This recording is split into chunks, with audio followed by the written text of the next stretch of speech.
Okay. Anyway, long story short, Salvador basically said, I would have started a blog much sooner. He found that as he learned things and he put it on his blog site, people would read his blog. And that also led him to lots of contract jobs, which led to full-time jobs.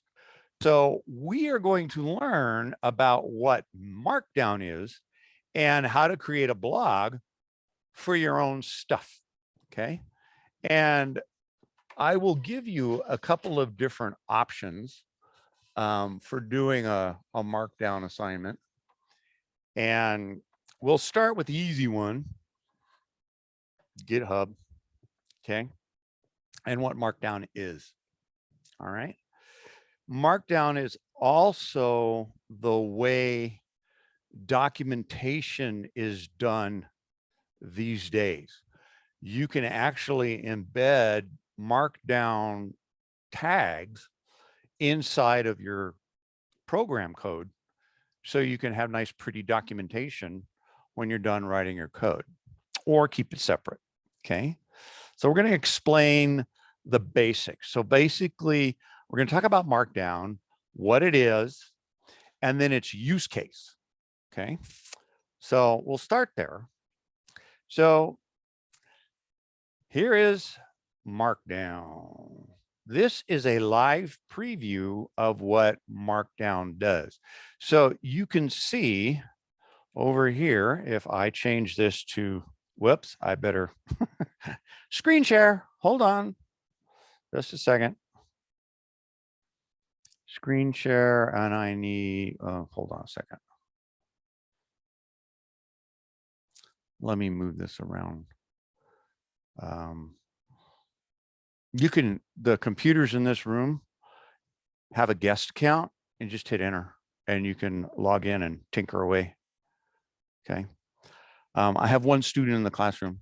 It's kind of nice not to have a big empty classroom. So I have one student. So he's in the networking class. So he's more than welcome to hang out here. Okay. All right. Let me share screen 2. Here we go. All right. You should see my browser, and it says Markdown Live Preview. This is a live rendering of what Markdown does. So for example, if I put in 3 or 2, you can see it automatically changes all this stuff, okay?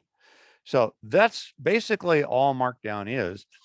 When I have my machines that I use for all my website stuff, I'm going to use, now let me see here. I have moved the DOS prompt into the screen. Do you see the DOS prompt? Yes, okay, good. All right, what I'm going to do is I'm going to SSH into one of my machines that I have. This is a Linode instance, all grand total of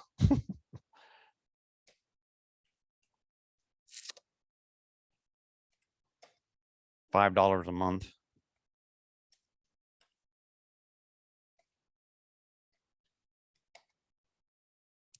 So if I change my directory to public HTML here, and let's see, this class is 290. So I'm going to 290L.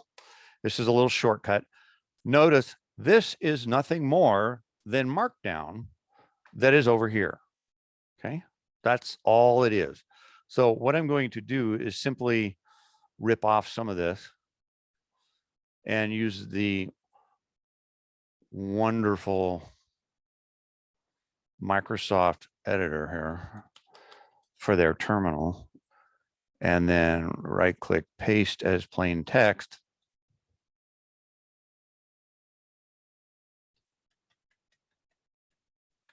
So that's basically that's my web page. Okay. Now let's take a look at what this web page looks like rendered. So I go to my phillipsd.com, go to 290, labs, site.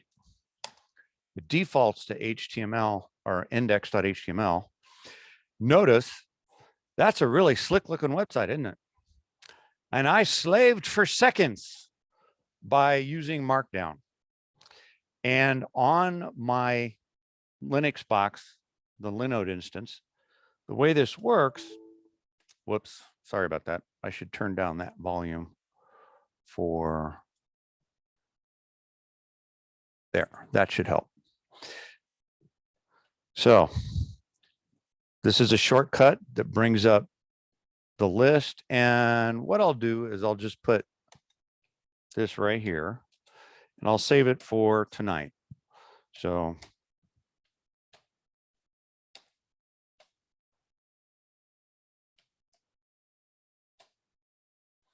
and then the link will go here, yada, yada, whatever. Stay tuned. So I'm using the VI editor on using SSH. And now what I'm going to do is compile, which isn't really the right word, but it makes sense. I'm going to compile the Markdown and have it turn into my web page auto-magically.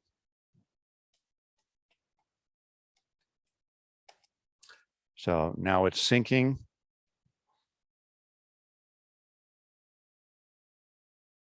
And it's done. So if I refresh, go up here, I'll hit refresh and guess what you'll see? The new entry.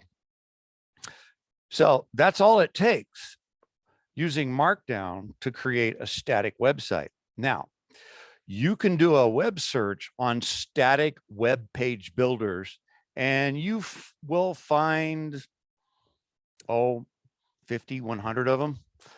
You can pick a static website builder in the language of your choice.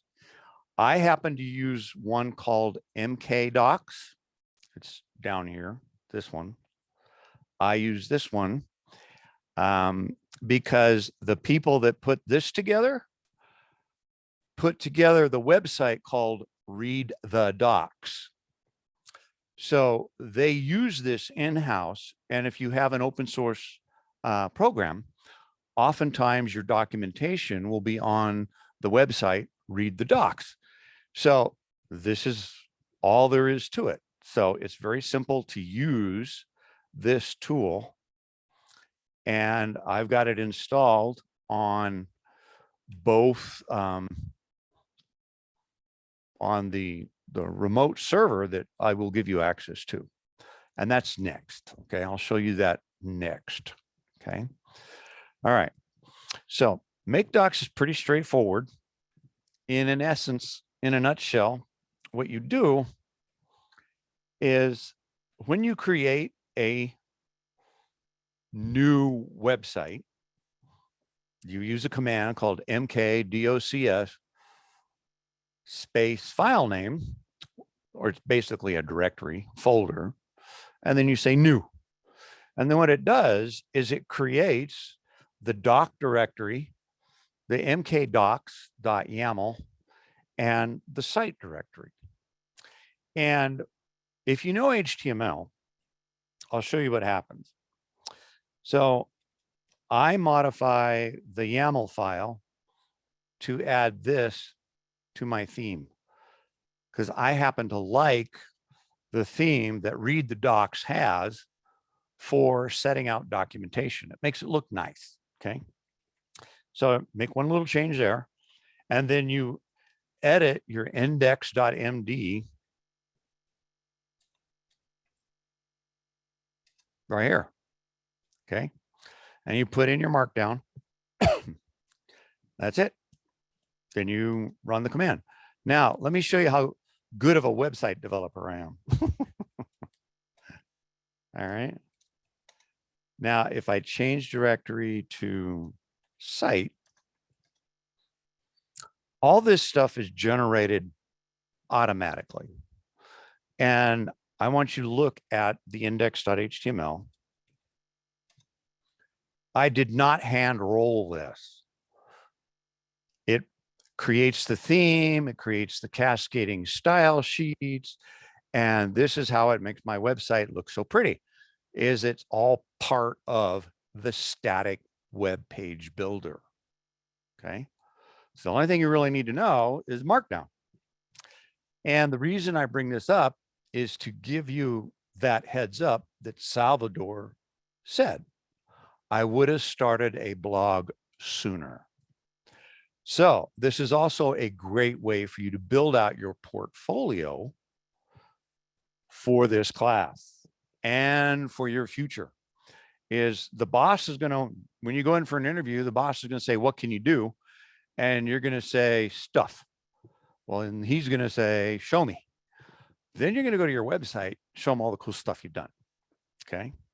And that could be former code. It could be all kinds of things, you know, stuff from classes. But you can see this gets all generated. So I don't have to hand roll my HTML to make it look nice. Okay. Pretty straightforward on that front. Okay. Now that we're in the third week, I will create for you an account on a Linux box that you can play with if you want to. It's not a requirement for this class, but it's also another place for you to put some of your Markdown. Okay. You can actually do this on that website. Okay. So I'll show you kind of how this works. Okay. So the website will be https jmkll.org. And since I've already logged in, it's got my password. I'm already there. I'll go to notebooks here. And I'll click on this Markdown. And I will explain what we're doing. If I double click on this cell, that look familiar? Yes, that is a Markdown cell. And you notice right here, it says Markdown. So I can actually write some code here in Python. How about print hello world space times 10. Python, anyone? Prints it 10 times. So I do my control enter, and there's my Markdown. So let's go over to here, and I will bring up some of this information and do this edit copy thing again. And I will open a new cell, say insert cell below, and change the cell from code to Markdown and paste it in. Shift enter, there it is. Now, the Markdown rendering in the Jupyter Notebook is not as pretty. It doesn't have as much of the, you know, the colors and the margins and the headers and all that stuff. The reason it's stripped back a little bit is that it gives you that ability if you are so inclined to add it in the Jupyter Notebook. The default is to keep it pretty straightforward and simple. Once it's in the Jupyter Notebook, here it is, it's Markdown. I can do this file download as, and I can download it in all sorts of different formats. So I can actually download it as Python code, and I'm going to download it as PDF. Okay, let's see if it works. And then if I double click on it, there it is. That's slick. Nice and easy, pretty. So I can write my Python code. I can put in some comments using Markdown, and I can save it as a PDF file and turn it in as my homework, or send it to the boss, or whatever you want to do. And it also does color coding for it knows what language you're using and it will highlight accordingly. Okay.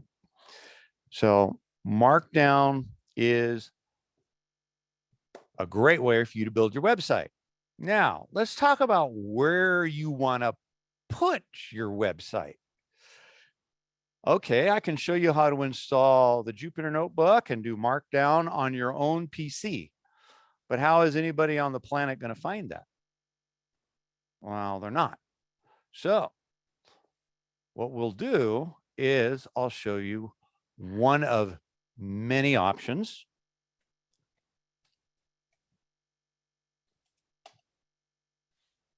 There you go. Guess what? Github Pages is all about static website building that is also mobile friendly. Now, the stuff I do is not mobile friendly per se. And this tells you how to set up a repository and doing your GitHub pages. Okay. Now, when you post your stuff to GitHub, all you need is Markdown and it will render it for you. And you can put all kinds of themes and skins and things to make it look really slick. Okay. So, and they show you how to blog with Jekyll. And Jekyll is yet another static website builder.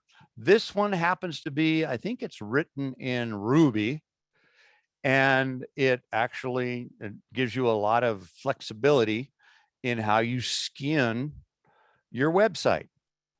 So if you want to create an awesome website for yourself, start creating a blog on things that you're learning, like your project that you're going to do in this class. Okay. And I will bring up some of the projects that we've done in the past, and we'll go over those after I get through the first couple of items. Okay. So this is Markdown. Nothing too difficult, but it's something that you need to have when you go for that interview. When you go to your interview and they say, well, what's your website? And you can say, okay, here's my website. It looks pretty cool when you have your domain name tied to your real name. And you have a domain name like in my case, phillipsd.com is got a fixed IP address on a Linode instance that's running the Apache web server with the appropriate let's encrypt SSLs. Okay. So it kind of looks like I know what I'm doing. Okay. And you can do the same thing. You can also host your website on GitHub, which is a great way, because I was talking to one fellow who's he was in this class about 3 or 4 years ago, and his cousin was an HR guy over at Apple. And he said this: we don't look at resumes anymore. We want 2 things: the link to your LinkedIn profile and the link to your GitHub account. They want to see who you follow and what you've been saying on LinkedIn, which is more business centric. And they want to see what you've been doing and what you've been contributing to on GitHub. So there's a piece of trivia for you when it comes to getting a job at Apple. GitHub, LinkedIn. Okay. So in a nutshell, that is Markdown. And I'll put together a little video for you so to show you how to log in to the Jeremy box, change your password, play around with Markdown a little bit, tinker with it. Okay. And, you know, you can also post it here at pagesgithub.com according to your account, and you can do it that way. Okay. Yeah, you can use, there's a bunch of different ways of using, there's a lot of them out there. I think I saw 30, 40 of them. You say top 10 static website builders. There's just, they're all over the map. I actually found one written in Bash. And I'm like, really? Somebody had too much time on their hands. Okay. So the static website builders make it easy to put out a web page. Okay. And that's really what it's about. Okay. You want to document what you've been learning and what you've been doing so you can get your job. Okay.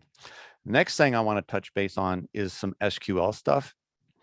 Now, I'm not exactly sure where everybody is as far as their skill set, but there's a few things I highly recommend that you should put in your resume and learn them.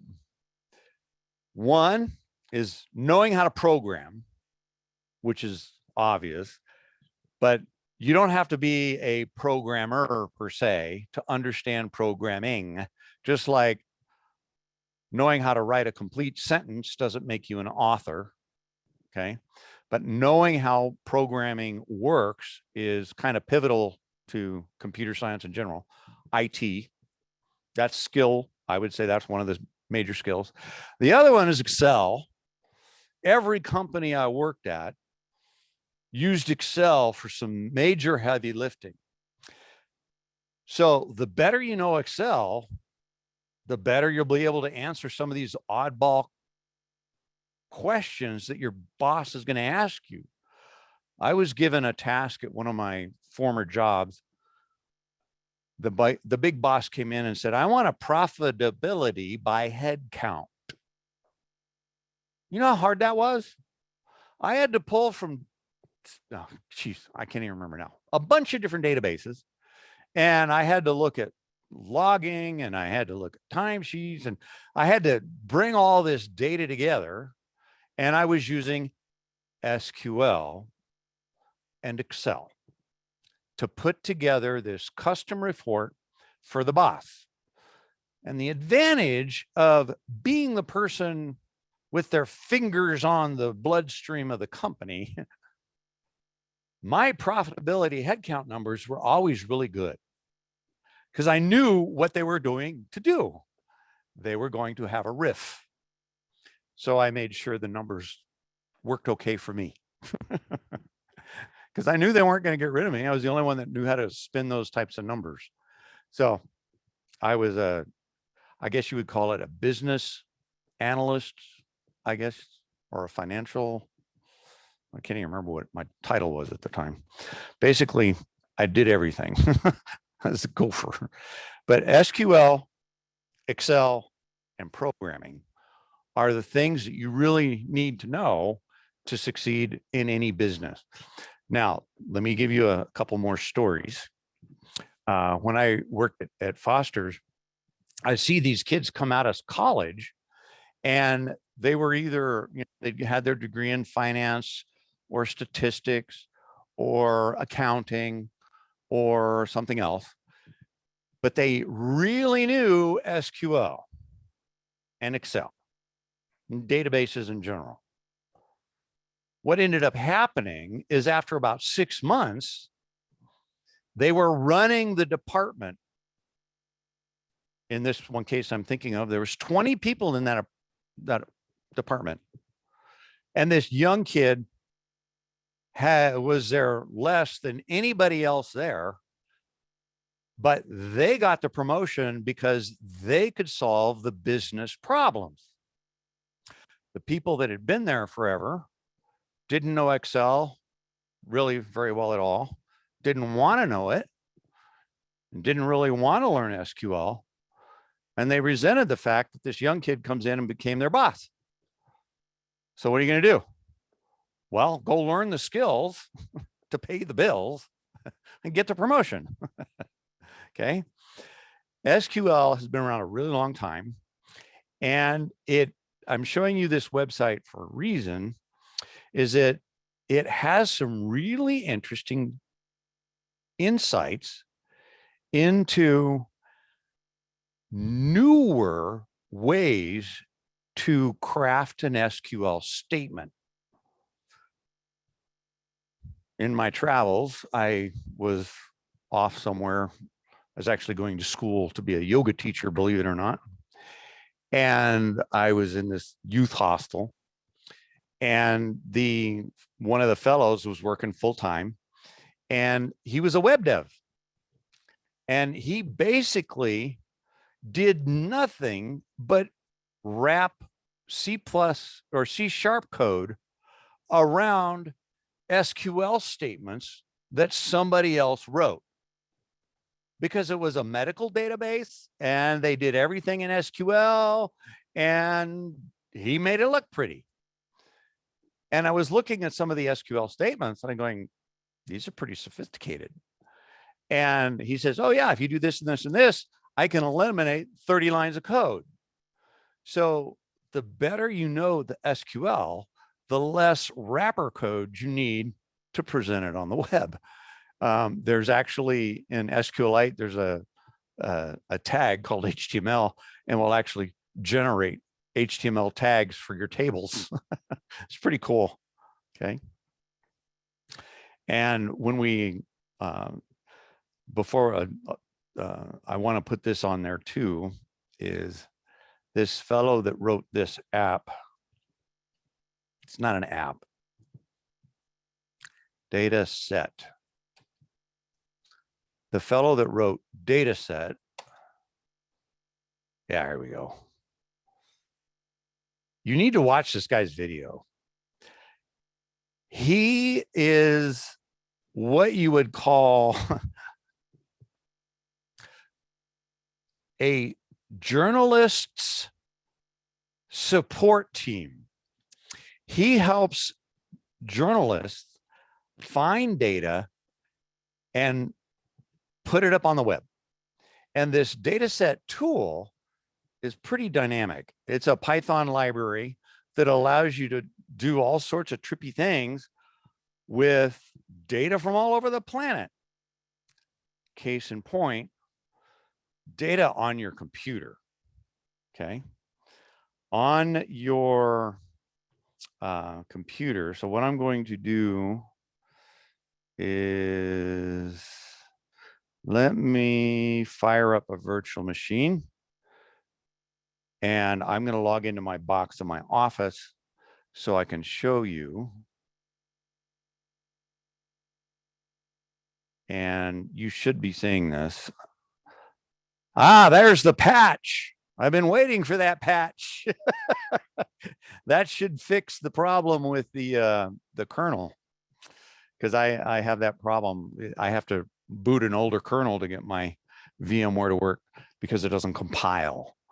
So, all right, so you should be seeing my virtual machine. So once it comes up, I'll show you some interesting things.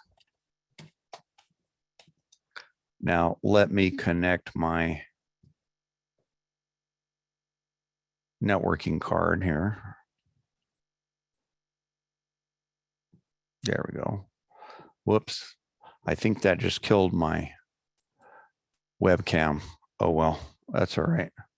You don't need my webcam right now. We're just doing screen shares. So on my Linux box here, I'm going to open a terminal, and I'm going to change directory into Mozilla.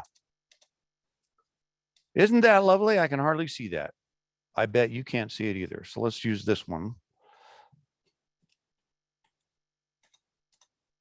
That's not much better. Let me try this one. There we go. Now we should be able to see it. Okay, if I go into Firefox and I go into this 5xN3 thing, This is a random number generated. When you have a profile, it gets generated automatically. And I want to show you something. What do we got here, folks? SQLite is the most widely deployed database on the planet. It's everywhere. It's a small database. It's called a single writer, multiple reader. So it's in your cell phone. It's how it maintains your contact list and your email addresses.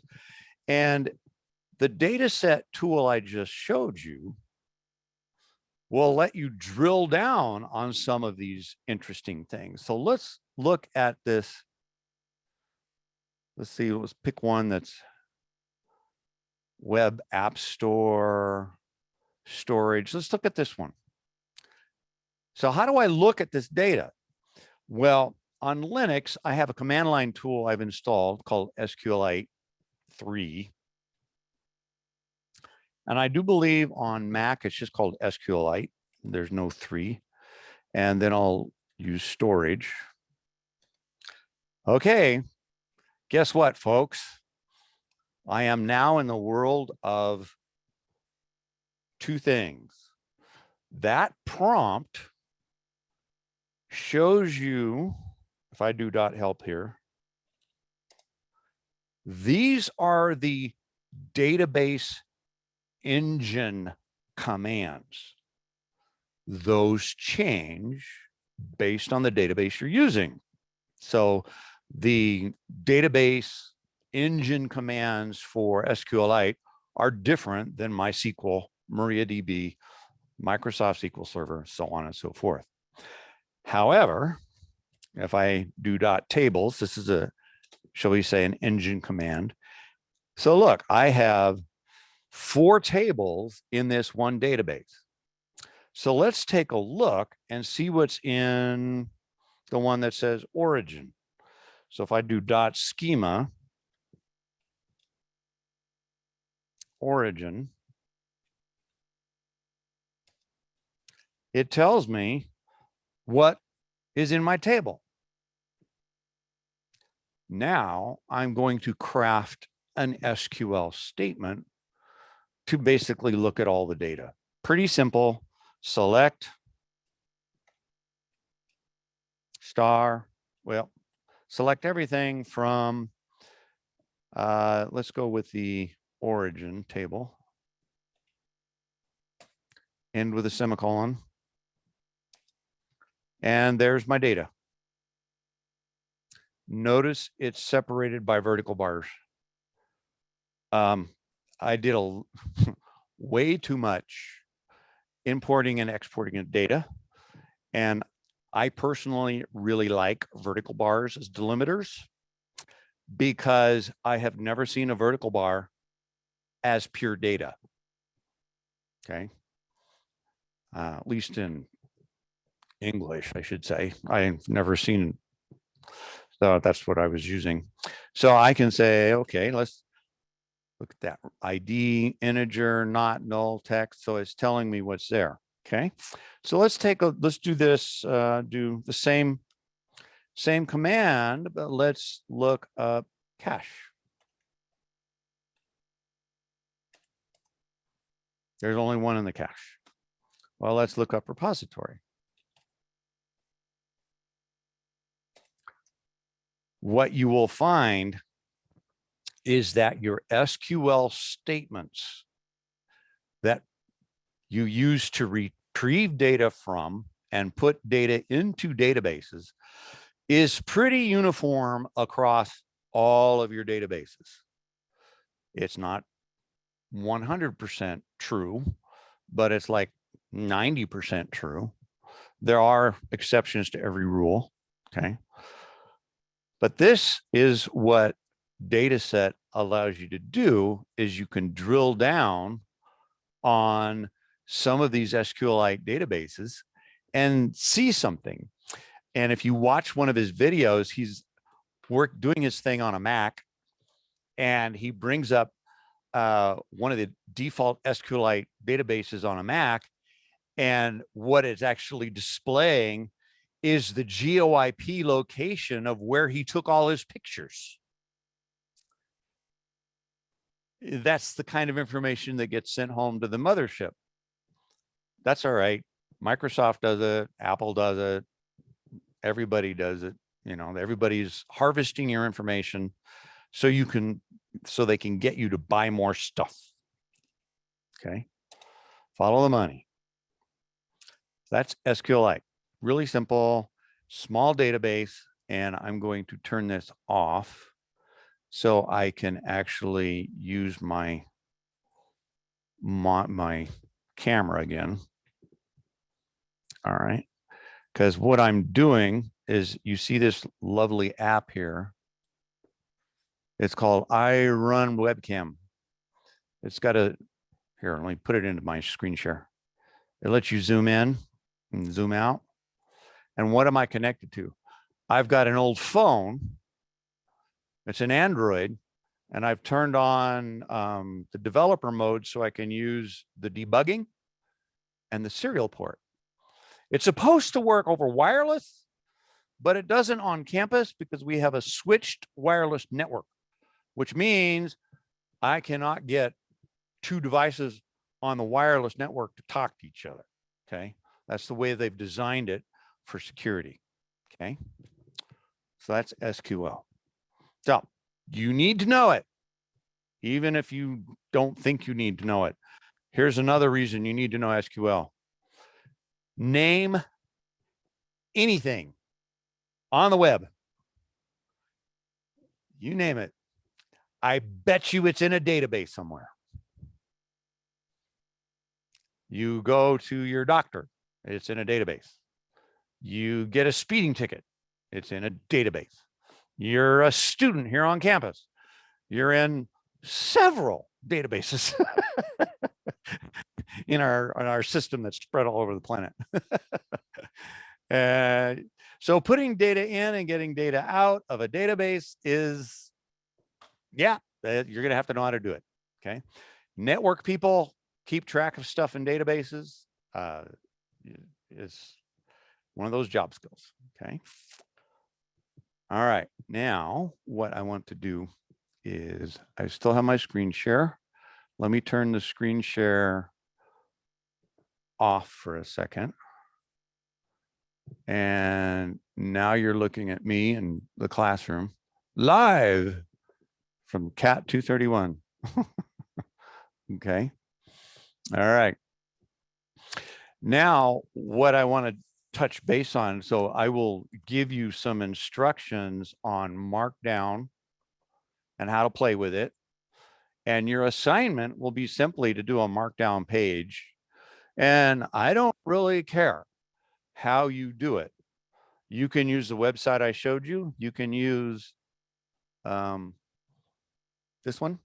No, not that one. Which one was it? It was this one. You can do it here.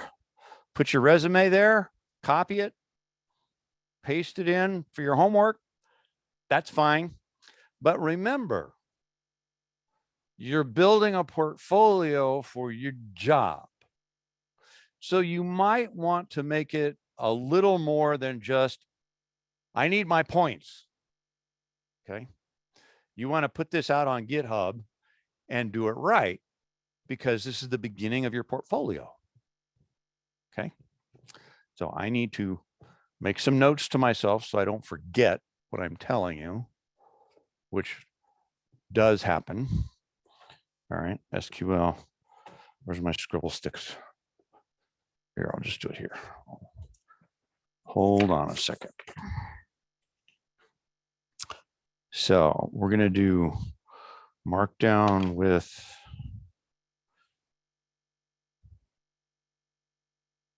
the Jeremy box. And I'm going to have you watch a video on dataset.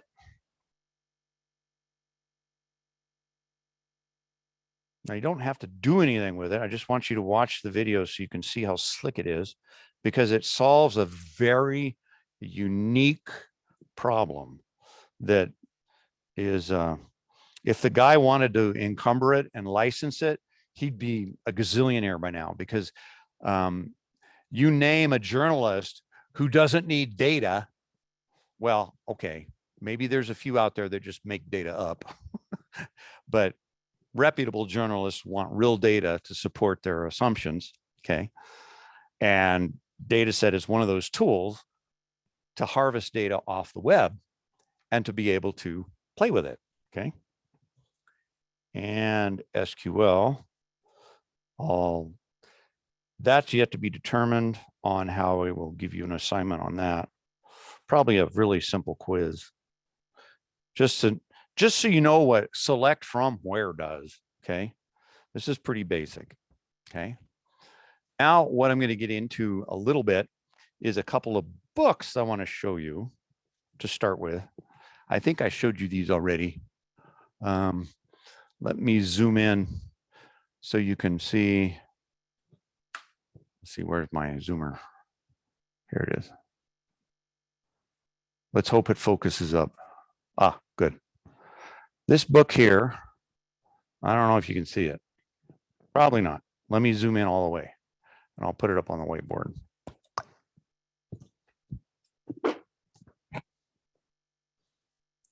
I don't know if you can see it. Okay.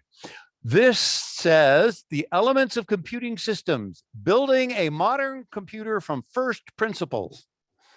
This textbook takes you from a NAND gate to building a CPU to programming a computer so you can play Tetris from the ground up. Okay. And you want to learn the guts of computer science?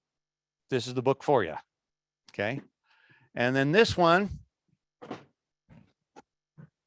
Cracking the Coding Interview, 189 programming questions and solutions. They have it in all kinds of languages, C++, Java, Python. The person that wrote this, Gail McDowell, she was a bigwig at Google, Microsoft, and Apple. She's a software engineer. And let's see, she holds a master's of computer science and an MBA. So she's a smart cookie. But she put together this book to help people land these programming jobs. Okay. So these programming jobs work like this. You say you know Java. Okay. Here's your interview. I give you a pen and I say, write a Java program that pulls 5 records from a database. Ready, go. It's a whiteboard exercise. And Alex is here from the networking class. Say hi. And he's nodding his head. So yes, sometimes. So when you have to write code on a whiteboard with no helps, that's testing for mastery. Most of us in the world of programming are familiar, but I got to look at it. I can't remember how to do a for loop, but if I saw it, I would remember. That will not help you get a job. Okay. That's one of my surprise quizzes I give in my Python class. Everybody, blank piece of paper, write a for loop. A lot of people can't. Of course, it's the beginning programming class. You would expect that. Okay. All right. So what I am going to talk about tonight for the duration of our hour, I guess, is a combination of things that before I do that, I know I want to do this. I'm going to go back to the screen share. Sorry about that. Let's see here. Open virtual machine. This turns off my camera, which is fine because I need to do screen share anyway.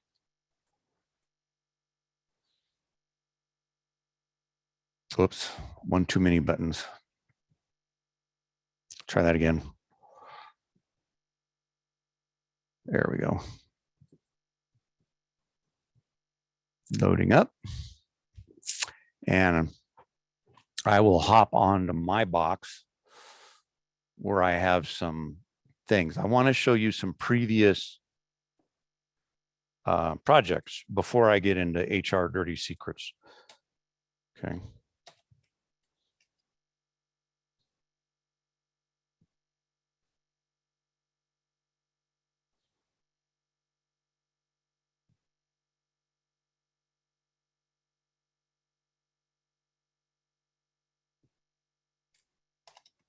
Okay. Go back to screen share. And I want to go to screen 2.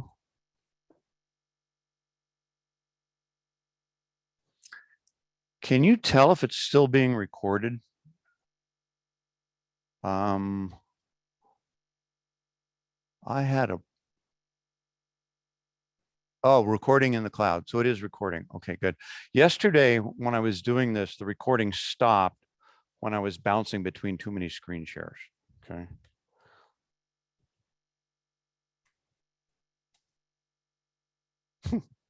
All right, let's fix this. There we go. Come on.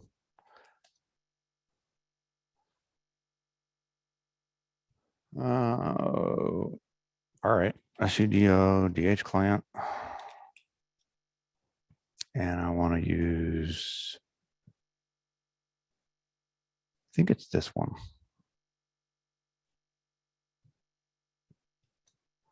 Pardon me while I troubleshoot my box.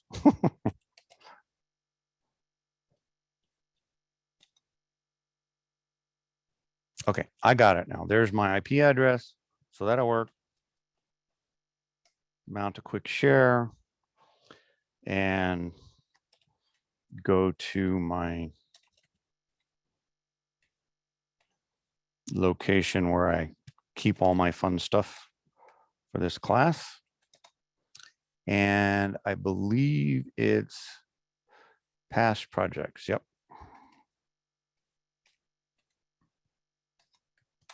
Now, I got a bunch of them.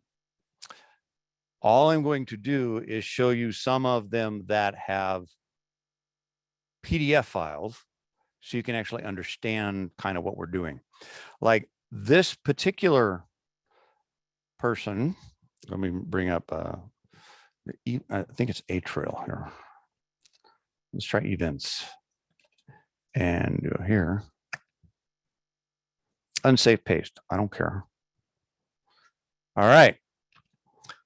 This person did a project all on Active Directory because they wanted to learn Active Directory and they did it inside of VMware.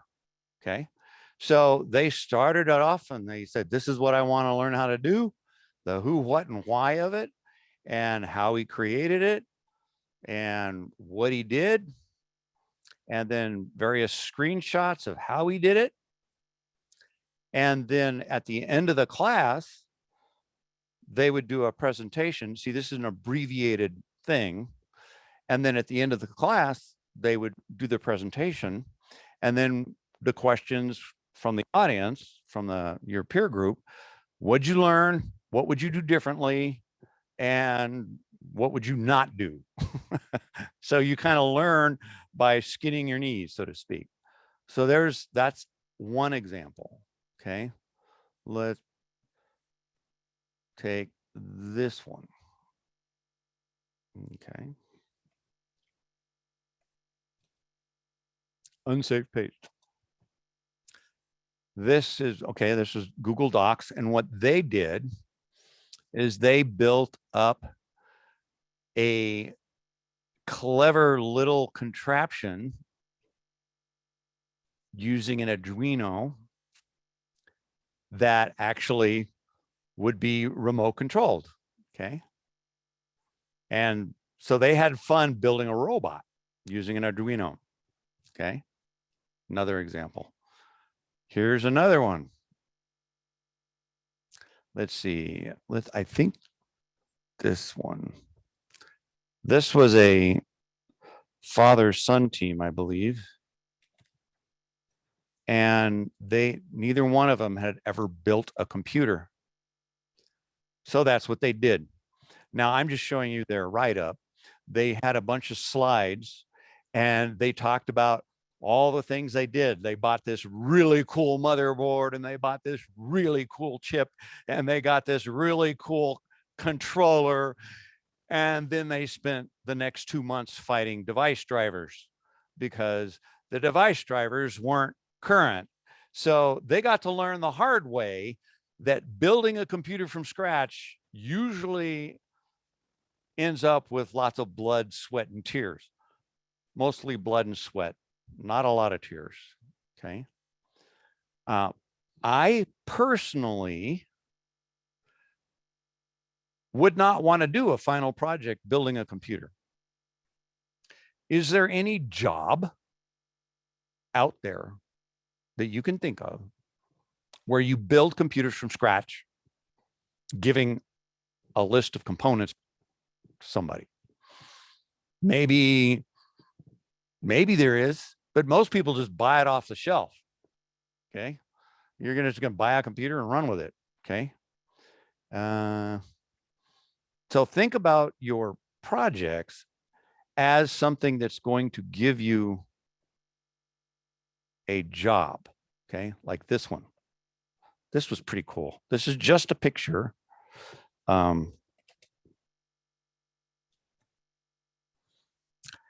They wanted to learn Amazon. So what they did is they did an EC2, which is the basic, basically it's like a virtual machine in the sky with no X windows. You can add the X if you want. And then the EFS, which I believe is the file system, extended file system. Yeah. And so they wanted to learn that because they were applying for a job manipulating AWS stuff. So perfect opportunity to skill up in something you don't know. Okay. And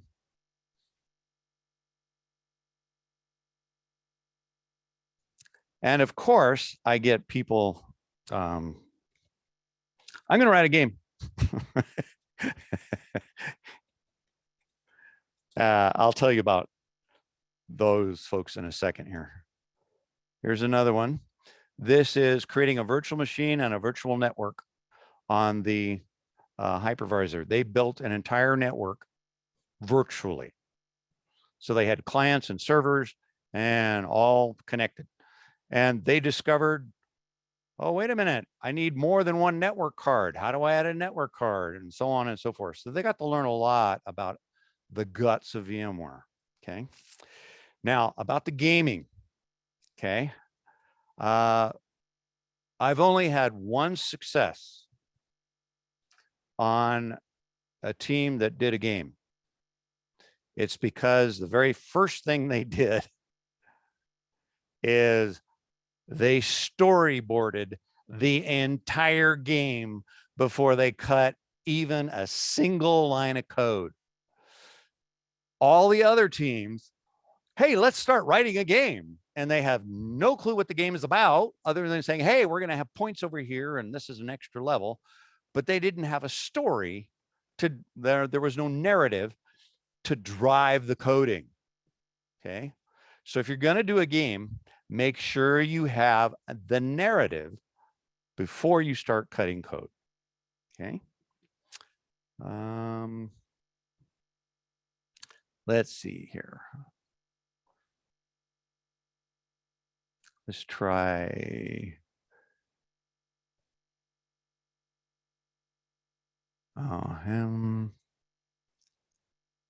Let's look at this one. Did I look at that one already? I don't think I did.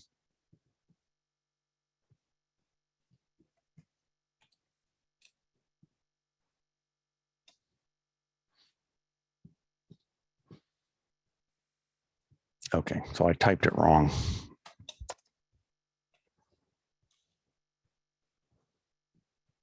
Oh, I'm missing a, wasn't it an A? Yeah. There we go. The rage cage.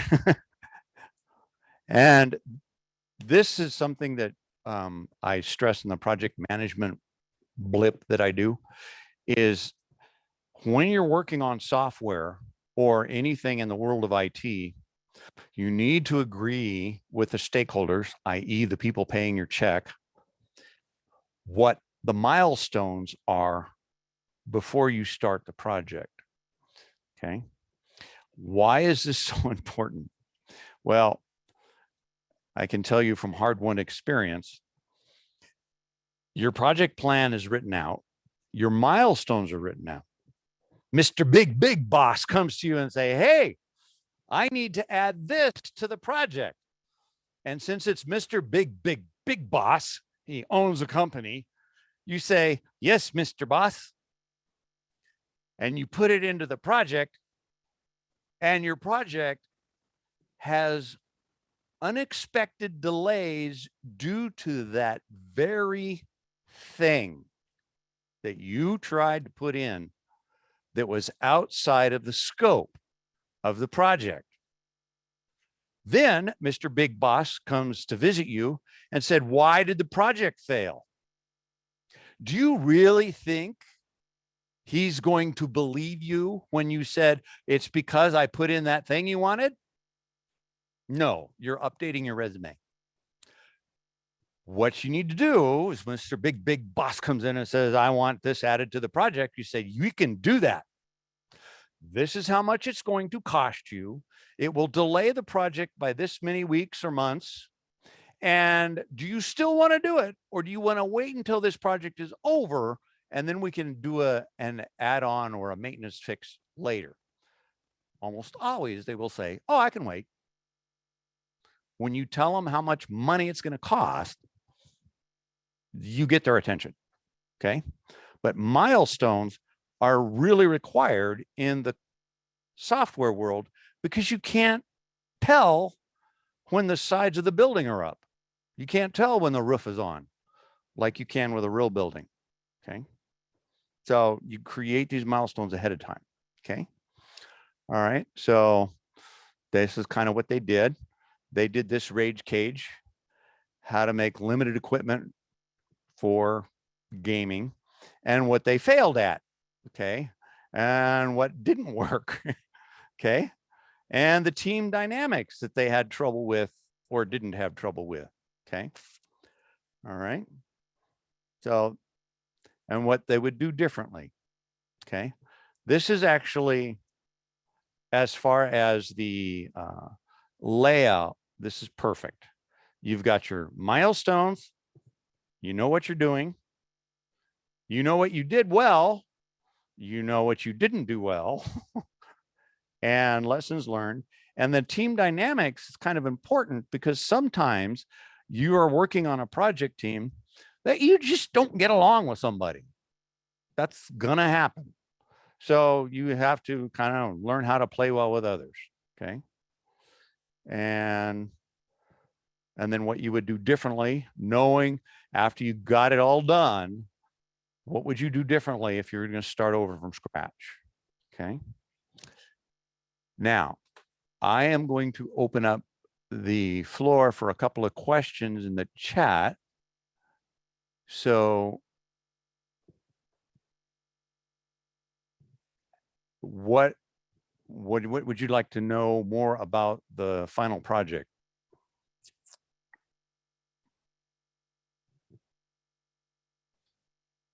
Your silence is consent. That means you understand. Their own physics engine. Good question. Almost. I had one student attempt that in C++, and they ended up kind of, because their mom was a physics instructor, and they ended up not developing it from scratch. They ended up finding some tools that they could interface to that allowed them to meet the criteria for what his mother needed for the classroom. So almost. If you develop your own physics engine, it's going to be, you're reinventing the wheel on a lot of different levels. You are going to learn a lot. No question about it. Okay.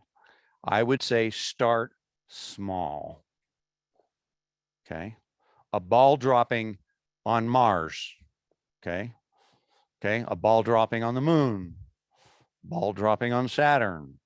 So do things in a very small scope to start with, so you can kind of get an idea of what you're working on. Okay. All right. Remind me later. Okay. All right. Other questions regarding to that?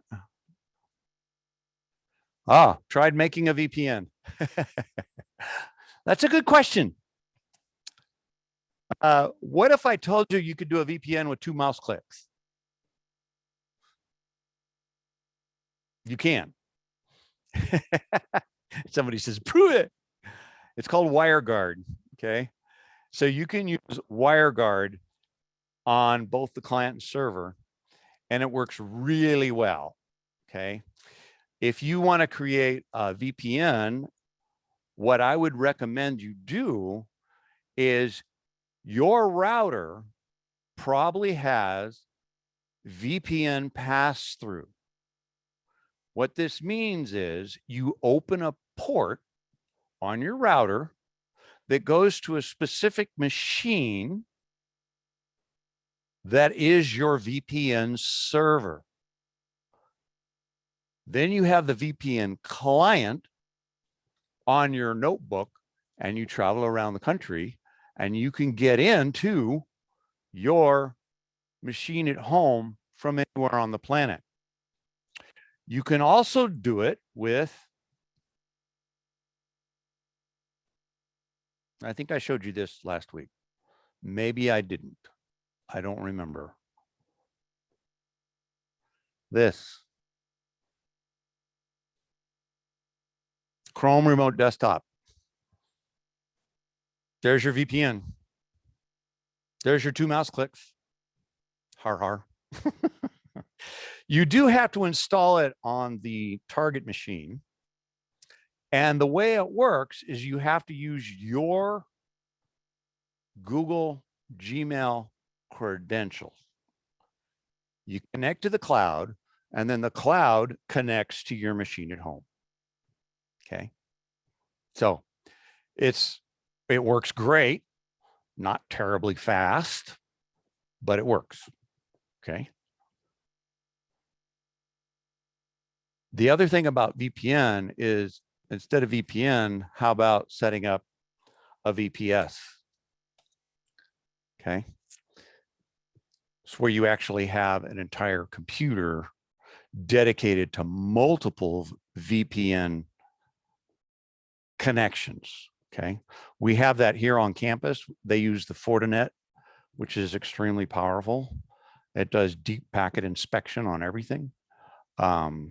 And then that gives us the ability to use the VPN client to connect to the campus network from home. Okay. It's like, I guess you would call it, it's like remote desktop here. But the VPN works, it's a lot faster. The Fortinet stuff, if you can afford it, is awesome.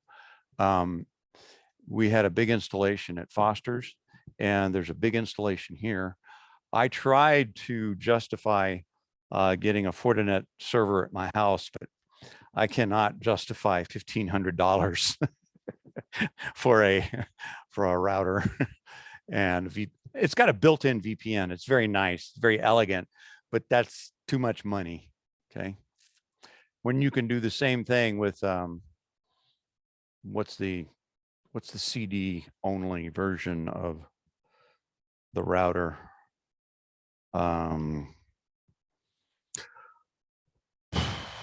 pfSense, that's what it's called.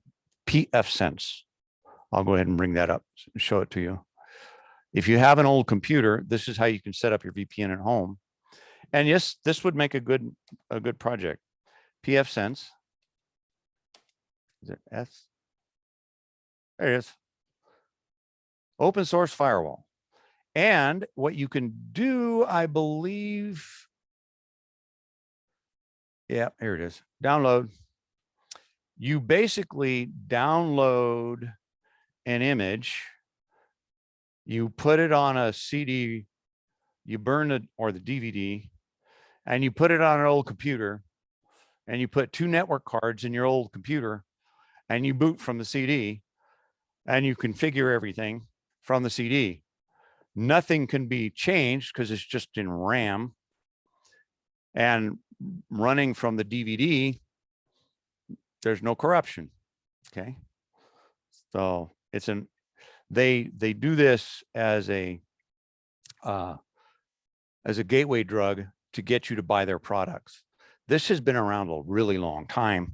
It's very stable, and it's got a lot of bells and whistles for what it does.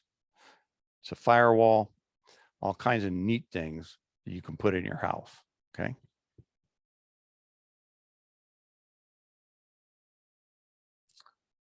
All right. The VPNs can be complex if you're using old technology. Okay. If you're using the newer technology like WireGuard, they simplify it dramatically. Okay. If you're using, it's not necessarily older, but I would, IPsec and some of these other VPN solutions, they just take a lot more hands-on tweaking to get them to work. Things like pfSense and WireGuard kind of set it up for you from there. Okay. All right. All right. Any more questions regarding your projects? Anybody want to do computational photography? Anybody done games that were not story driven, like Pong or something that seems more simple?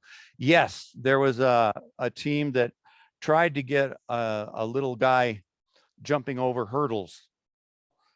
They had a terrible time getting the little guy to move across the screen without losing all his pixels. Okay. Partly they weren't using any tool chain. They weren't using Unreal. They weren't using Unity. They weren't using any sophisticated graphics tools.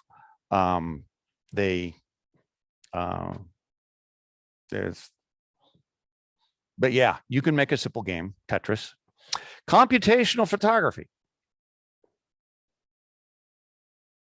All right, let me find that one.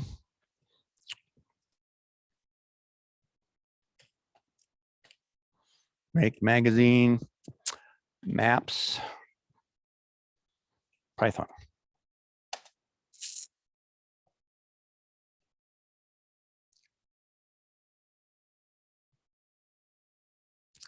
All right. They're using the Anaconda distribution here, which is a bundled version of Python that includes the Jupyter Notebook and a bunch of really slick tools. And this particular project allows you to pull data from NASA, and then it builds these maps. Okay. And then here's, for an example, here's a map of Berlin. Okay. Computational photography is kind of how your phone works. When you take a picture, it's fuzzy. And then all of a sudden magic happens and it gets all blur free. How does that happen? Well, it's using a lot of horsepower in your phone to clean up the image and focus it. Okay. Computational photography is very deep and rich. Okay. There is a lot to it. Let's see here. Global maps.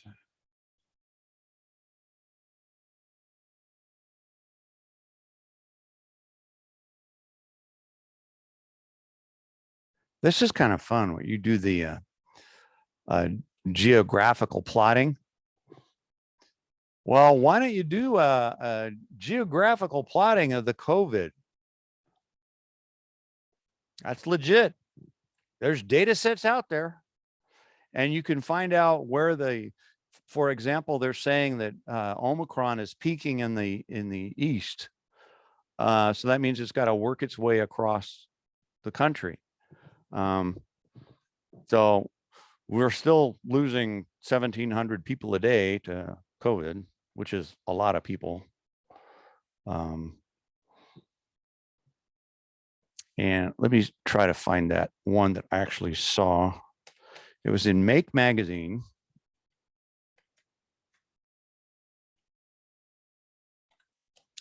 It was a Python project, and it did maps.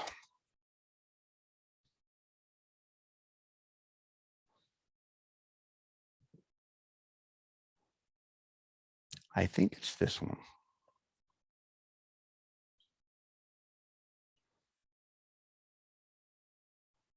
Yeah, it's this one.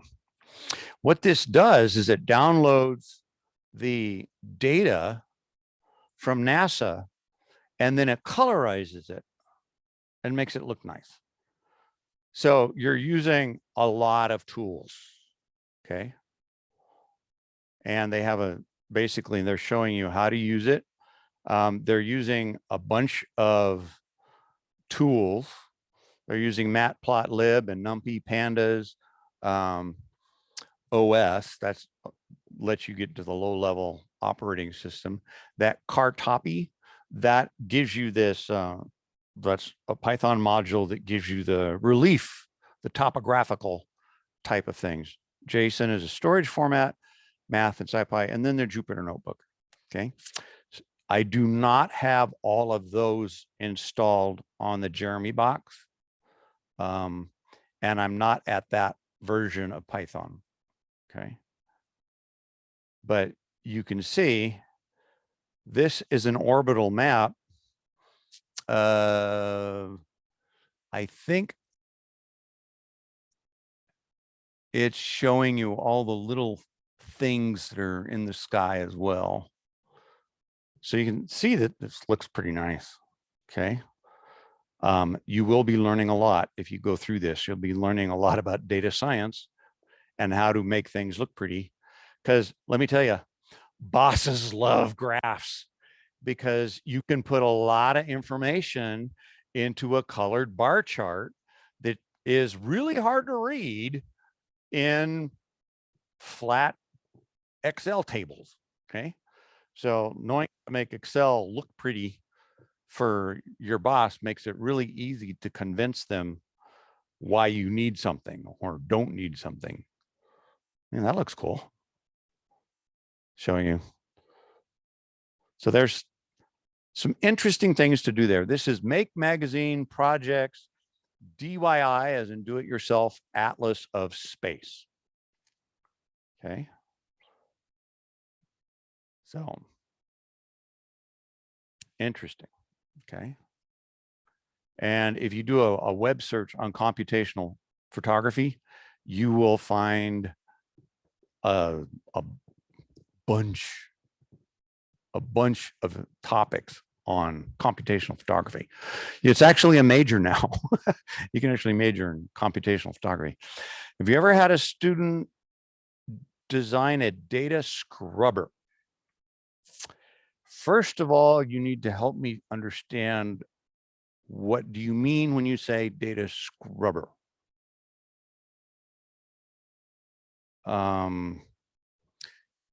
If you're talking about like a web scraper, where you actually pull data off the web and you reimagine it and display it in some other way.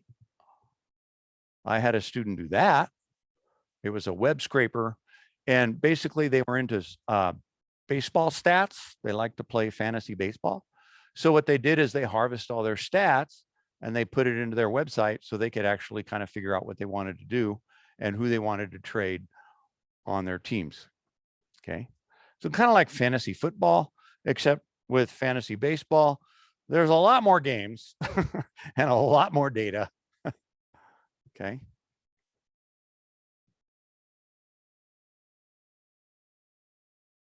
All right.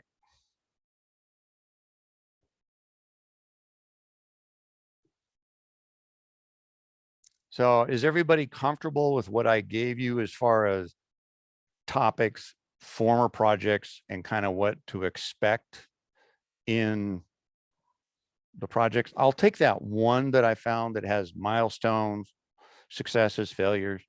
I'll put that one, I'll redo that one, take out the names, I'll anonymize it a little bit. And then that'd be a good template for you to get started. Okay. A data scrubber.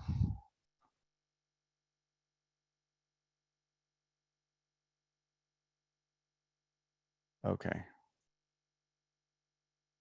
How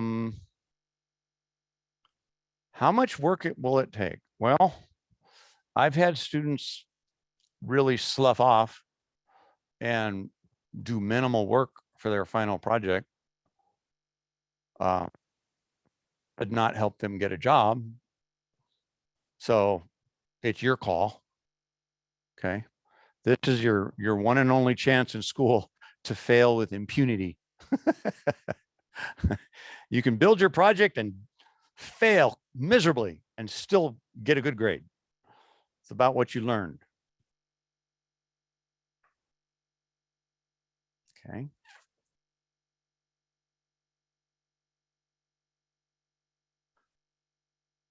Oh, interesting. Is it possible to make a program that searches social media platforms by username?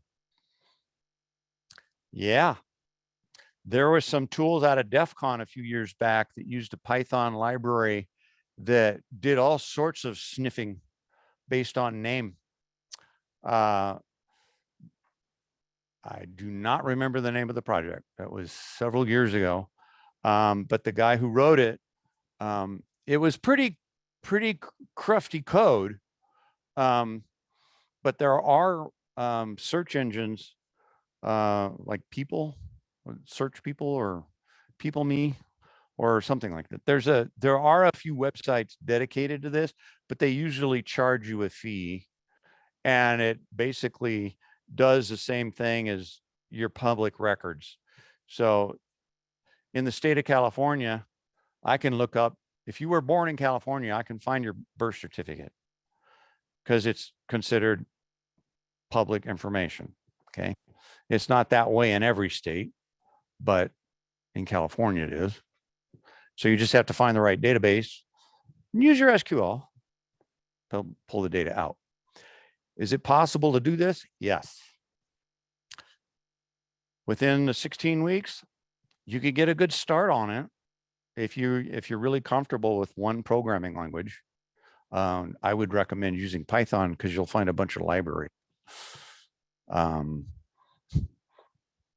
Okay.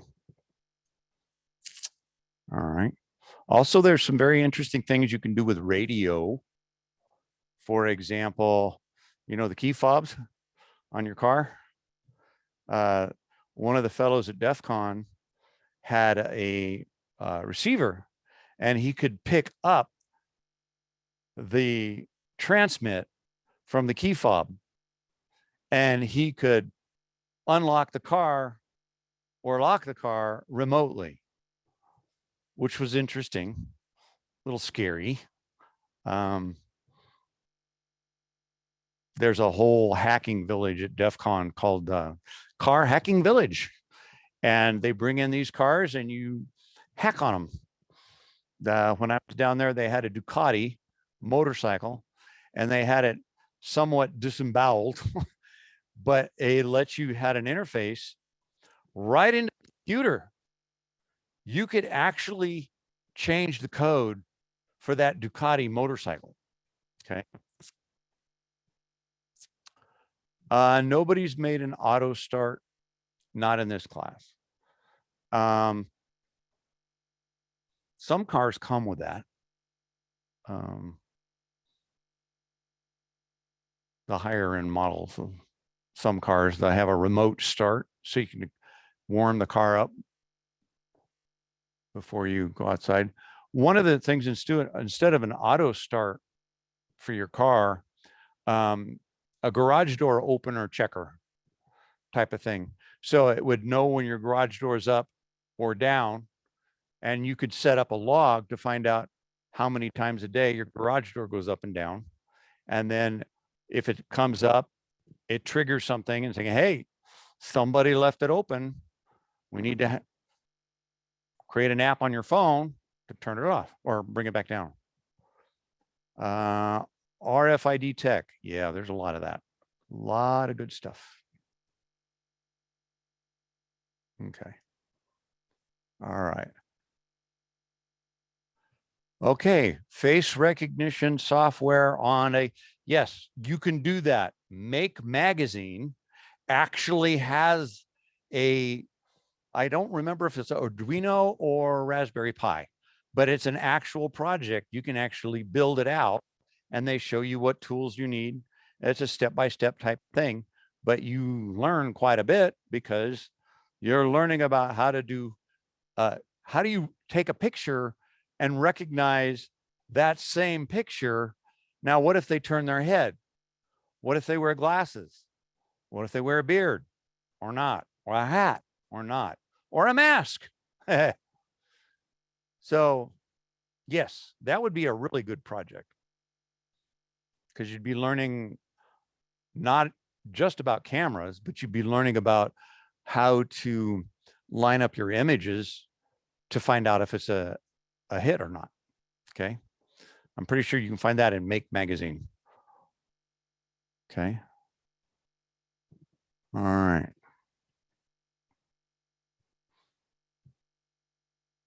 Yes, Opencv. Yeah, that's a good one. What that is a, what's the CV stand for? Computational video, computer video. Yeah, computer video, or oh, vision, computer vision, open computer vision. Okay, that's yeah, that would be really a lot of fun where you use Opencv and then you bring in a picture and then you'd learn a lot. And that's a Python, right? Yeah, I think it's kind of a module and you can wrap it with a bunch of different languages, right? Yeah, yeah. You can probably use it for C# or yeah, C++. That makes sense. Also, projects with TensorFlow. Anything with TensorFlow is going to get you some really that will get somebody talking to you about a job if you've messed around with TensorFlow. TensorFlow is Google's chip that is screaming fast for specific AI loads. And what is it called? Coral.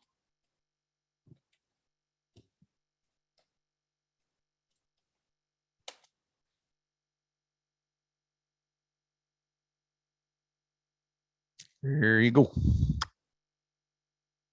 What this is a USB dongle-ish thing that you can hang off a Raspberry Pi and do some serious TPU crunching for TensorFlow. It's really amazing. Okay. And I do not know how much they cost. But that's it right there. It's about the size of a USB dongle. And this is I think that's a Raspberry Pi right there. Not sure what these other ones are, but Coral is the name of the company that took TensorFlow and put it on a chip. They put it on an FPGA, and then they made it available. So think of it this way. Think of Google Translate. Google Translate goes to the cloud, translates your language, and brings back the results. With TensorFlow, you can put Google Translate on a chip in your pocket,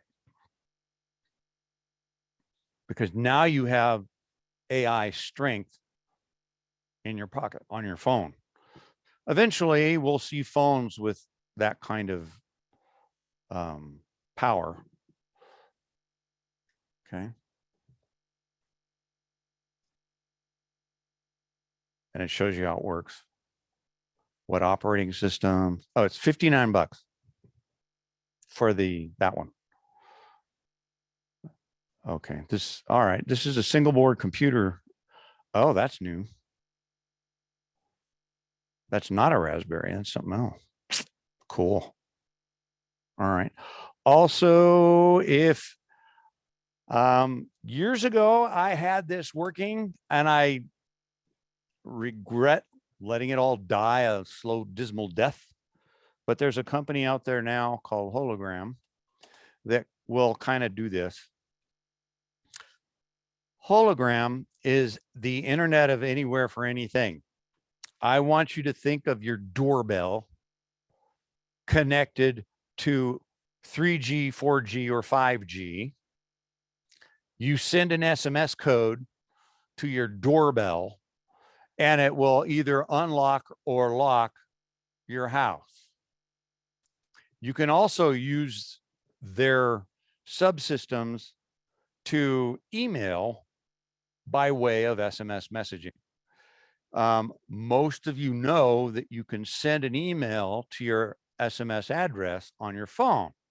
You just need to know what the suffix is. So you put in your phone number at, in the case of AT&T, it's txt.att.net.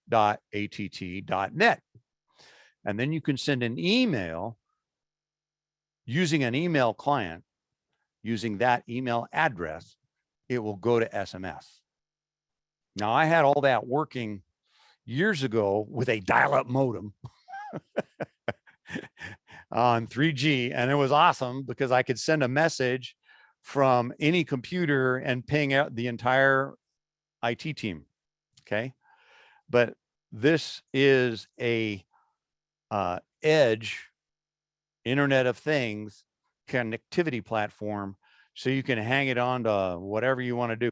Okay, they have some modules that you can play with, and I was playing with one of their dev boards, and it was kind of neat. I could snarf a bunch of snarf a bunch of cell phone numbers from the roll sheets, and I could send everybody the same SMS message. But then I got the first bill. Then I didn't do that anymore. Yeah, I needed to, there was a threshold that I accidentally went over.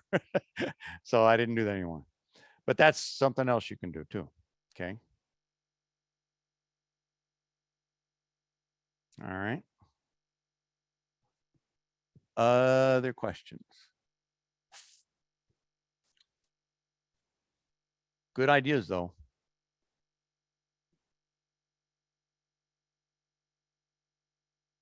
All right. So what I'm going to do is take the next few minutes and talk about HR Dirty Little Secrets. And these are things that I've collected over many years. And you'll have to forgive me because I normally hand out a few things for the class. So I'll have to put that up on PDFs for you. HR stuff. Okay. And what I'm going to do is start with a few things that are kind of fun. So I'm going to turn off screen share now. We're kind of done with that. And what we'll be doing now is, let me zoom back out so you can kind of see me here. You can keep track of the time. with my backwards clock. There it goes. All right, it's focusing now. Okay. All right. Now, I have a few of these things that are outrageous, but they're called outrageous. Okay. All right. Now this comes from a magazine, an actual real hard copy magazine from a while ago, 2016, and it's called That's Outrageous. All right. And this says, want to get noticed by Facebook? Hack the site and redesign some profiles to look like MySpace profile. If you can remember MySpace, that's what this fellow did of Austin, Texas.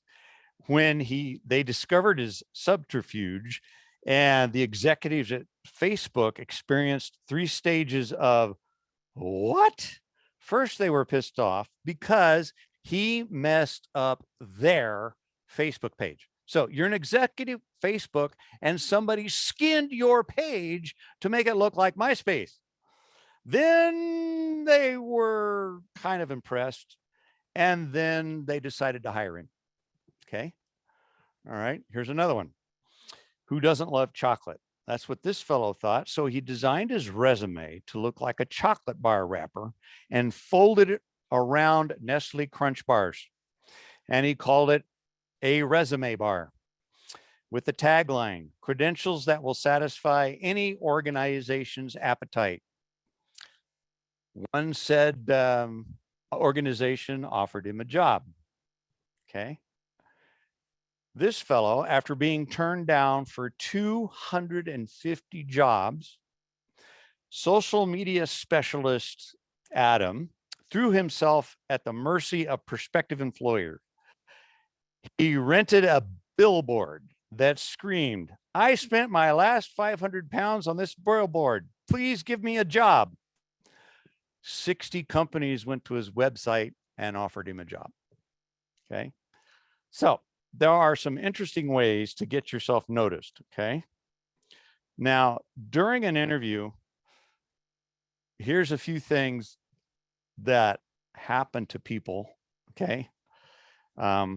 I've noticed this when I used to do interviewing for Foster's, is you can take and be involved with mock interviews or fake interviews until the cows come home. Okay. The problem is you cannot imitate that nervous feeling when you walk into the room and you sit on the chair and you got 6 people staring at you. The first thing you have a tendency to do when you're nervous is you talk too much. Okay. But you need to make mental note that when you go into the interview, shut up. Okay. You need to be quiet. This worked to my advantage. When I got the job at Foster's, it was pretty grueling. There was 2 days of interviews with 6 people each day. And, you know, I was getting tired by the end of that, and everybody else was getting tired, but it's pretty rigorous at that time. This was in 97 to get a job at the IT department there. Okay. And I went into the interview, and my hour was with the fellow who was in charge of software development. Okay. And I know he looked at my resume, and I introduced myself, and I said, hi, I'm Dale. He said, hi, my name's Jeff, I think. And I sat down and I said, so Jeff, how did you get to where you are today? He spent the next 55 minutes talking about how he got to where he was and didn't ask me a single solitary question. I was a perfect candidate. And all I did was shut up. Okay. It's human behavior to talk too much in an interview. Okay. There are some very simple guidelines. Now I've got this thing, 10 things not to do in an interview. Okay. Appear disinterested. Okay. In other words, body language speaks. So watch the video by, what's her name? Cuddy, Rachel Cuddy, is that her name? But she talks about body language on it. It's a TED Talk. And it's all about how you present yourself. Okay. You can actually, they talk about power poses. Now I'm in front of the camera. So you go find a quiet place and you do a few power poses and take a couple deep breaths, and it boosts your confidence on the inside. So when you walk into the room, you're back straight, you're standing up straight, you are breathing correctly because you're probably nervous, your breathing gets shallow, and you don't think as well. Okay. So you need to appear interested in the job. Okay. This one is kind of iffy now, but it's about how you dress. If you dress inappropriately. For example, if you're going in for a sales position, you need to wear a tie. Okay. Tech jobs, a little different, but I've always taken the assumption is you want to dress like you are together. Okay. You want to dress as good or maybe just as good as your boss, but not too much better than your boss. You don't want to wear a tuxedo every day, but you want to look professional. Okay. And this is another one that happens all the time, is appearing arrogant. One of my friends long since passed, he worked at the lab and he did a lot of interviewing for some pretty advanced jobs because he's a PhD in research physics. And what he discovered, Amy Cuddy, that's it, body language may shape who you are. It's a fascinating talk. It's a TED Talk. He said he worked at the lab for 40 years and he interviewed hundreds of people. And he said he never had one person say, what can I do to help the lab? It was all about, what do I want to do? And you're going to let me do this. Okay. It was a very interesting approach that he just never had anybody ask that question. Okay. All right. Talk bad about your previous employer. You don't do that. It's a small world. Don't diss anybody because someday they're going to be your boss. Okay. All right. Here's a really bad faux pas. Calling or texting during the interview. Turn your phone off and leave it in the car. Okay. And this is a real issue, is not knowing anything about the company. You're going in for an interview and they say, why do you want to work for us? Oh, it's a job. Do you know what we do here? No. Seriously, people, you got Google, look it up. Look up the name of the principals, the name of the guys on top. Try to figure out where their financials are. If it's privately held, you may not be able to see financials, but if it's a public company, you'll be able to look at their financials, see if they're healthy or not. It's pretty easy to find out if a company is red or black. Okay. You really do want to know about the company. Now, I actually stepped into this one by accident many years ago.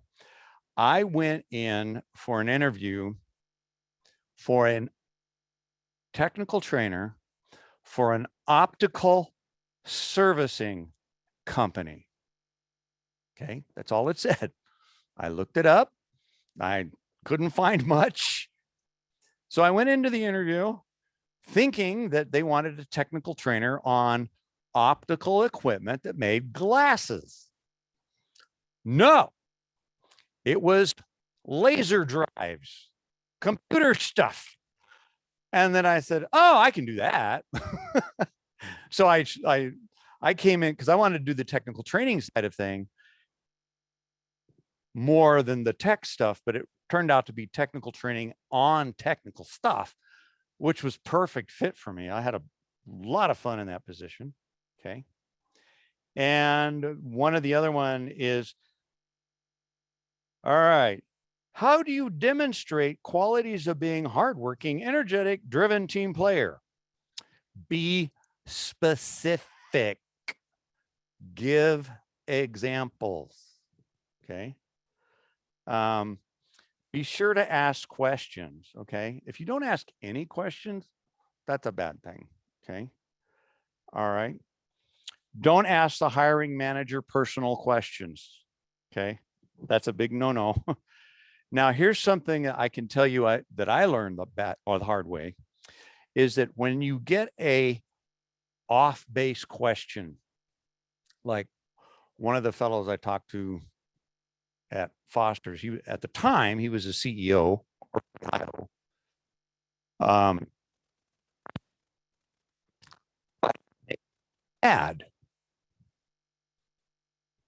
It kind of, I answered the question. Oh, it says my mic is breaking up. Is that all of you or just some of you? Is everybody breaking up a little bit? Okay. My battery is getting a little low, so I knew this was going to happen. Hold on a sec.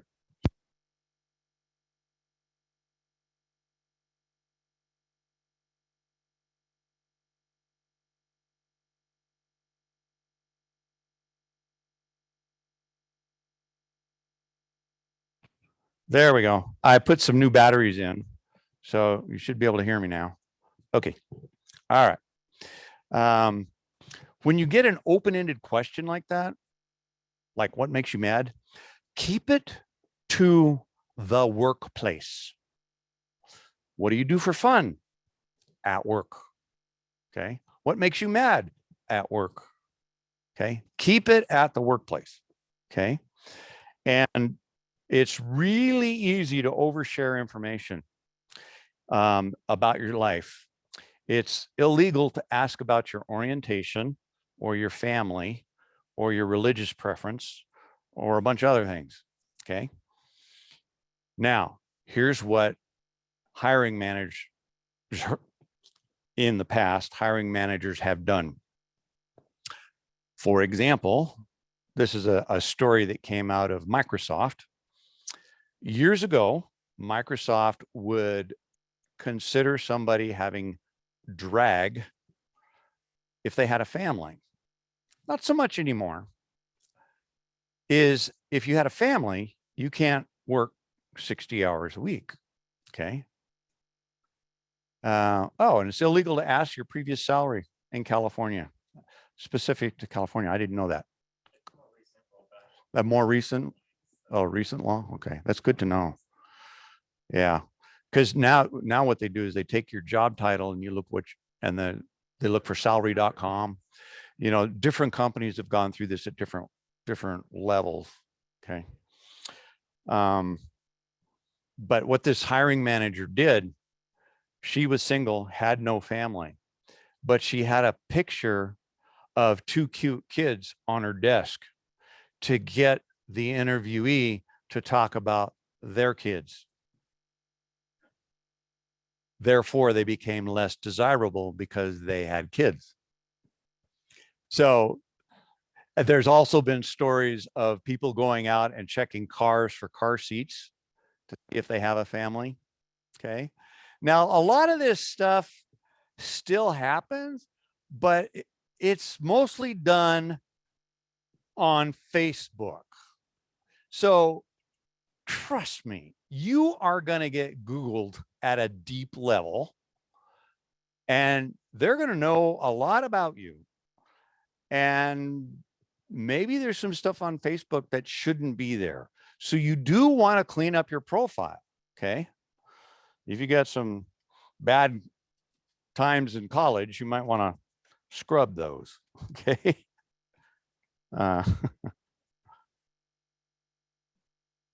All right. Now, here's some very typical questions that you're going to get. These are the type of questions that you want to write out ahead of time and put a good answer to ahead of time. So when you get nervous, you've got these answers memorized. Can you tell us why you're choosing this company? Why do you want to work for us? Can you explain a situation where you didn't meet your objectives? Okay. Explain a situation where you faced conflict or difficult communication problems. Okay. If your current manager has to tell about your strengths and weaknesses, what would he say about your current strength and weaknesses? That's in the third person. What is somebody else saying about you? Okay.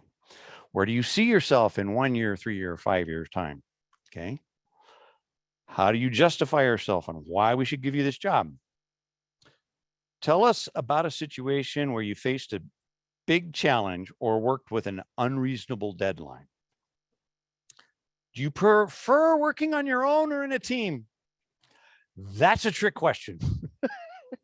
You always say team.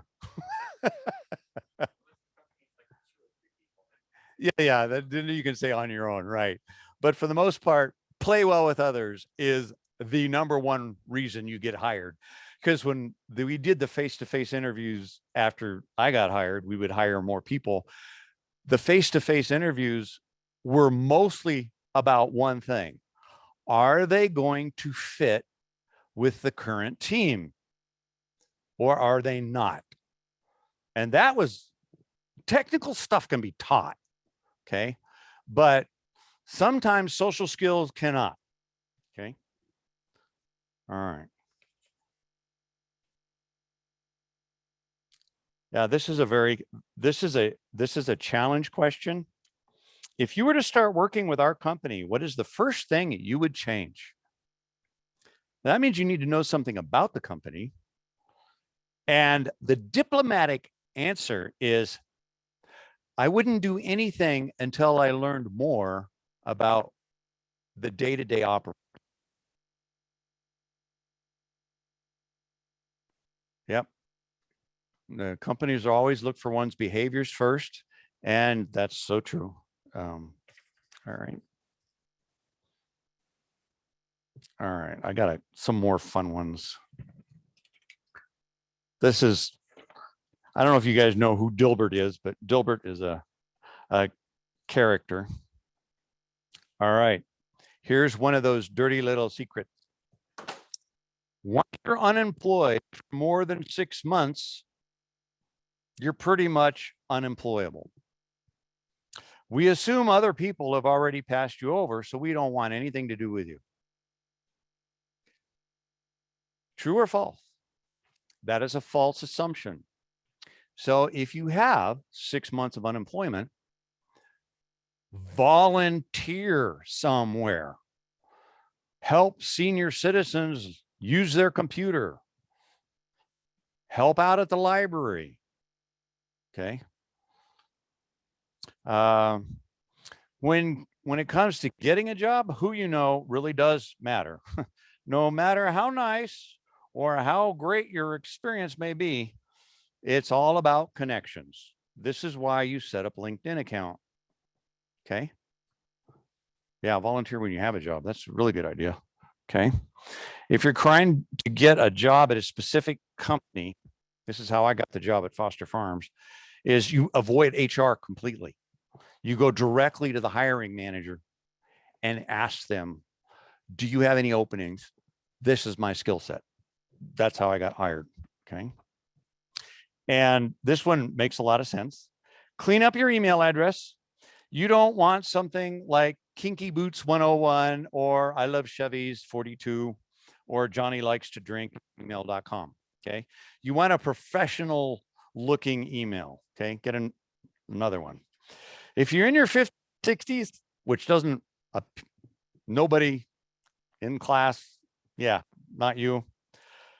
Don't put the year you graduated on your resume. It kind of makes sense because you don't want to give an indicator that you're old. And I will tell you this, in this business, IT particular, there is age discrimination. Hands down. I'm old, therefore I don't know anything. Is it true? No, it's one of those assumptions. But nevertheless, there is age bias, okay? All right. And most companies are using some sort of applicant tracking system that scan their resumes for keywords. So when you have a resume and you put it to a company, you want your resume that has as many buzzwords in it that the job description does. Okay. So you want your resume, the first person reading it isn't human, it's a computer. Okay. So, yeah. Resumes don't need color to stand out. When I see a little color, I smirk. When I see a ton of color, I cringe. And walking in and dropping off your resume no longer seen as a good idea. It seems a little creepy. Before I got into computers, I got a job just that way. I went to Fresno. I went to every copy repair place with my resume. And by the end of the day, I had a job. So, but today everything's online, everything's computerized. So it's a very different feel. All right.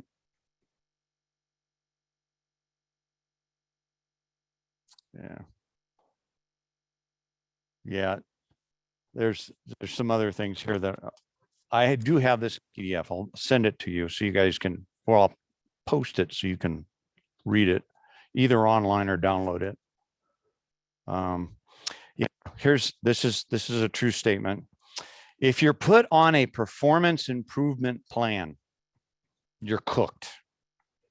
In other words, you need to update your resume because your days are numbered.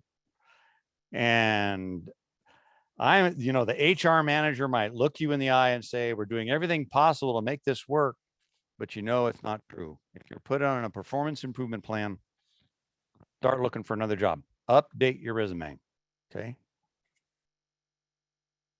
Yep. This is also true. I saw this happen more than once in multiple locations. If there was someone we wanted at the company, we give him all the assignments on impossible deadlines. Document the failure, and then after a few months, we could safely terminate them. Yeah, HR does not protect you. HR protects the company. Okay. All right. So every now and then the mic is still cutting off. Okay. The other thing to check is on your bandwidth. Let me do this. Let me stop the video. I'll stop my video and we'll see if that helps a little bit. Because issue. Okay. All right. This is a good piece of information. When you get laid off, which will probably happen to you in your career sometime, okay? You'll get a separation agreement in which you agree not to sue. That is a perfect time. Oh, I'm echoing? Oh, okay. Let's see here. Do I have a second microphone? No. Is it still echoing a little bit? Oh, maybe I should just turn down the volume on my, we'll do that. I'll turn that down. Okay. All right, there we go. We'll see how that works. Okay. All right, so this seems to be working. Oh, it was another student's microphone. Okay. All right. Back to what I was talking about. When you get laid off, and they give you the severance package, it's your perfect time to negotiate for something. The worst thing you can, ask for COBRA coverage, which is the extended health insurance between jobs, or ask for more severance money. What are they going to do? Say no? Well, you're on the way out the door anyway. You may as well ask. Okay. All right.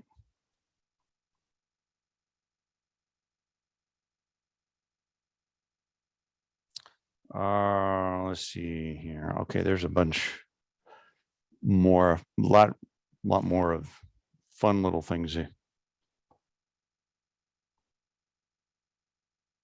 Yeah. Here's a piece of advice from an HR director, i.e. a VP.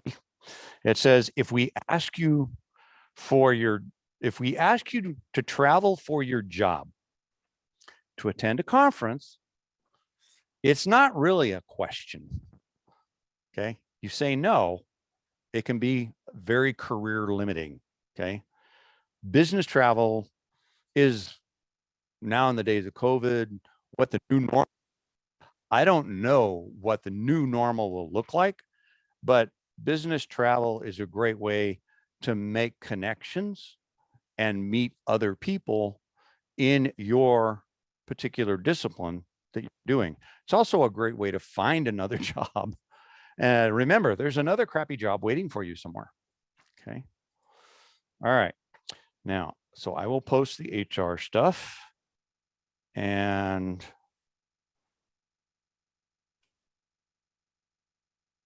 okay, here's some horror stories. No matter how bad your last interview went, these real life calamities will leave yours in the dust. I'll read a couple of these. I had a candidate take a call from his wife during the interview. 5 minutes later, she arrived with burger and fries for him. Mind if I eat this? During the interview.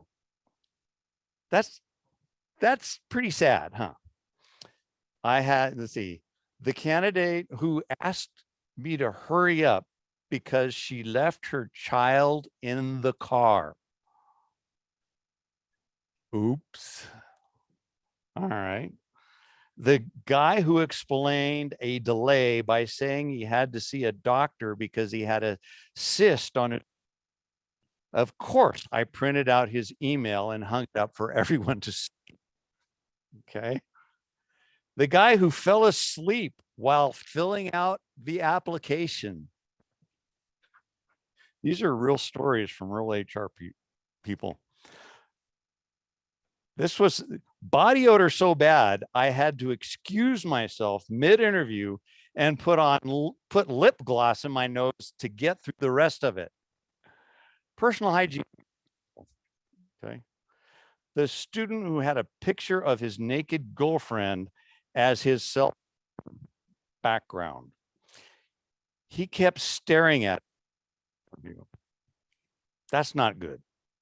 The candidate spoke no English, so he brought his mother.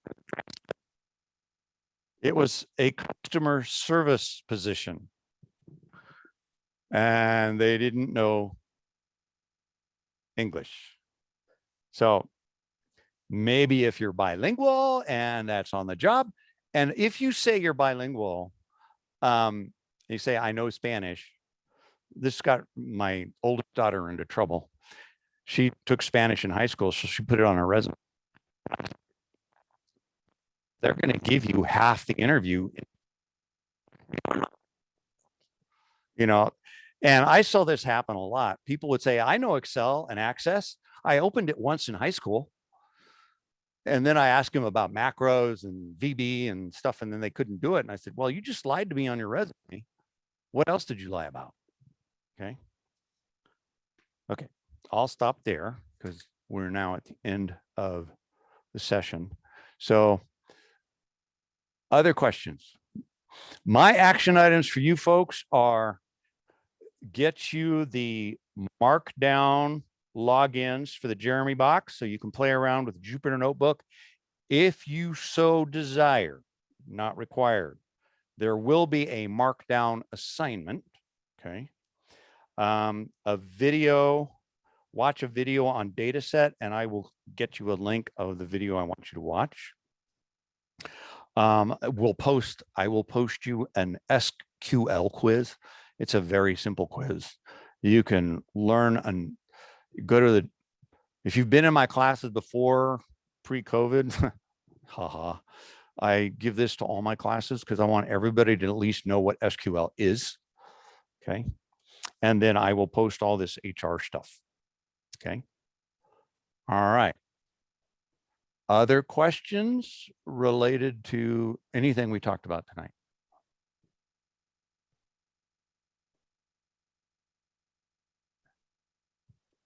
All right. Okay. This is usually when I hear crickets because people know it's time to go and they're not going to ask any questions. One of these days I might learn. Okay.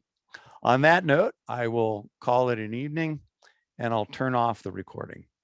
So once it's done, I'll post it. Or done processing anyway. Okay, folks.